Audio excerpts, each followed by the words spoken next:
Assalamualaikum warahmatullahi wabarakatuh. Kita lanjutkan lagi kegiatan pembelajaran hari ini. Bagaimana kabarnya? Alhamdulillah, semoga kita selalu dalam lindungan Allah Subhanahu wa taala. Oke, pertemuan kali ini kita akan membahas tentang materi tentang pertumbuhan wilayah.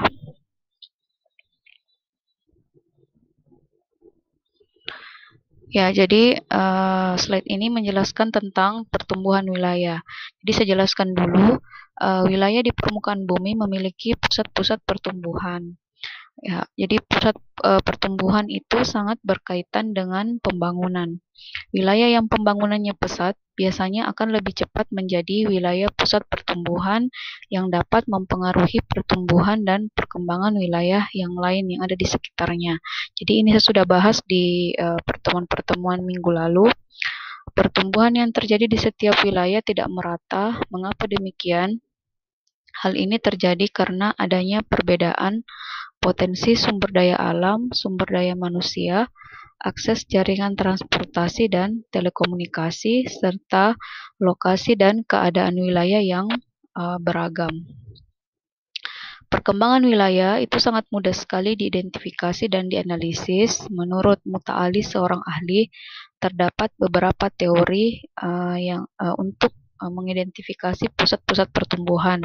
Jadi bisa diperhatikan di slide, ada beberapa teori di sini, ada 5 teori, yaitu teori potensi wilayah, teori tempat sentral, teori sektor, teori kutub pertumbuhan, dan teori daya dukung pertumbuhan wilayah. Jadi kalian bisa baca teori-teori tersebut di buku kalian masing-masing.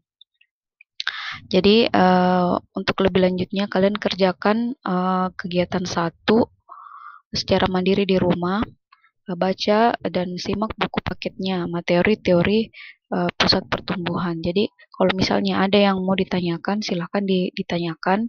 Kalau ada yang kalian tidak mengerti, bisa kalian pertanyakan. Ya, jadi terima kasih atas tanggung jawab dan kerjasamanya. Sekarang kita lanjut ke slide selanjutnya. Materi ini di slide ini menjelaskan tentang wilayah pusat pembangunan wilayah Indonesia atau WPPI. Jadi di slide ini memperlihatkan tentang wilayah pusat pembangunan di Indonesia.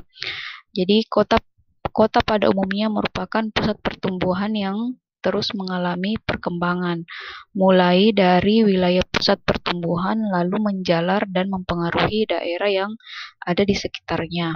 Dalam pelaksanaan pembangunan di Indonesia, pemerintah melalui Badan Perencanaan Pembangunan Nasional atau biasa disingkat Bappenas telah menunjuk 4 wilayah region utama sebagai pusat pertumbuhan. Jadi coba diperhatikan di gambar, ada 4 region atau 4 wilayah yang ditunjuk sebagai pusat pertumbuhan di Indonesia. Pertama, region A yang berpusat di Medan, region B yang berpusat di Jakarta, region C berpusat di Surabaya, dan region D berpusat di Makassar. Kemudian dibagi-bagi lagi menjadi wilayah-wilayah pembangunan dengan pusat-pusat kota terdekat. Jadi agar pemahaman kalian lebih dalam lagi, jangan lupa dijawab pertanyaan yang ada di bawah ini.